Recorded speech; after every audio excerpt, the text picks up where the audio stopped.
fried chicken hot or cold. I love it both ways. Okay, so here's what I'm going to do. First, I'm making a spice mix.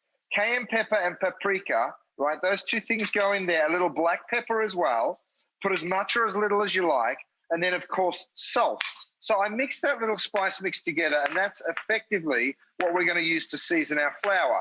Now, the flour that we're going to dredge our chicken through, I've got AP flour going in there, but then I add in some cornstarch. And that cornstarch, yes. Rice flour is another good one, but the cornstarch will make it extra crispy. And then what I do is I take about half of that spice mix and sprinkle that over my flour. And then the rest, I bring it straight over here, Rachel, and I put it straight over my chicken. So let me bring that up here so you can see it. And then go ahead and, I need a third hand. Go ahead and toss that around, and you'll get that beautiful seasoning sort of into the actual chicken itself. And then, of course, we all know buttermilk and chicken, when it's fried, are best friends. So you take that through your spice mix, then into your buttermilk, right? So you let it marinate. Now, you can let it marinate overnight if you want to.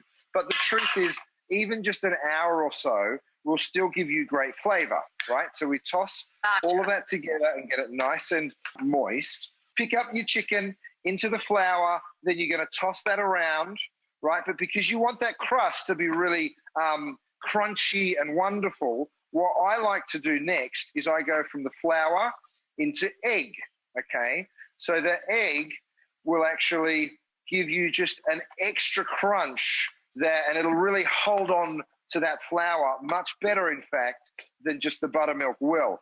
It was after weeks of experimenting, because I wanted a fried chicken that would stay crisp after, not just straight away. Right. You want it to stay crisp the next morning when it's been sitting in the fridge, because, of course, when you're going on a picnic, you want it to be super crispy. So go from the egg. You don't have to get all that egg off. You can just dump it on in, and then again, you go back into that flour. Now, another little secret, Rach, is always check the temperature of your oil. So I've got my kinetic thermometer here. I'll make sure that that oil is about, you want it sort of somewhere between 350 and 400. Now, you'd normally tell someone to fry it about 350, but I like it just a little hotter because the chicken will actually bring the temperature down. So I've just cranked the heat there. That's at 350 now. So that'll get nice and hot. And then you just gently, slowly drop that chicken in. And I'm sort of shallow frying here instead of deep frying. And that means you're just going to turn the chicken sort of halfway through, of course.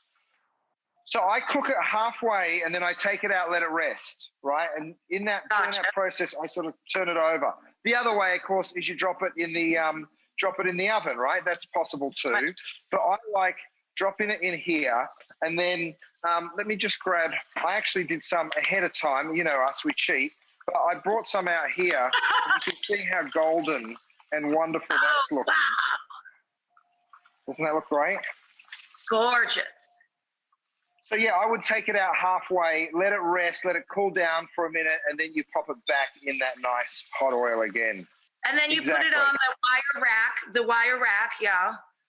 That's right, a little bit of seasoning, a little bit of salt. And then if you wanted to throw a real quick sauce together, I learned this when I was in South Africa. It's called PIRI sauce, which means hot sauce. Now, it's actually not ridiculously hot, but it's really simple to make. You need some chili, some garlic, and some red pepper, right? So just 3 ingredients. You toss that in, 3 veggies, I should say. Toss that into a mini food processor. Then some red wine vinegar and a pinch of salt and a little bit of olive oil. Now, you'd normally just pour that olive oil in slowly, but I'm going to dump it in and see if it works. I've never done it before. Let's try. Yeah, blitz it up. It's really fast, but I tell you, and you can't get easier. I mean, it's such a simple sauce. Right. It's so great. And it just gives you, I mean, I know I love honey and hot sauce. That's how we serve it at Picnic Society down at the Grove. But truly, this is such a beautiful, like, it's zesty and it's light and airy. You can imagine, Rach, how that would taste, don't you?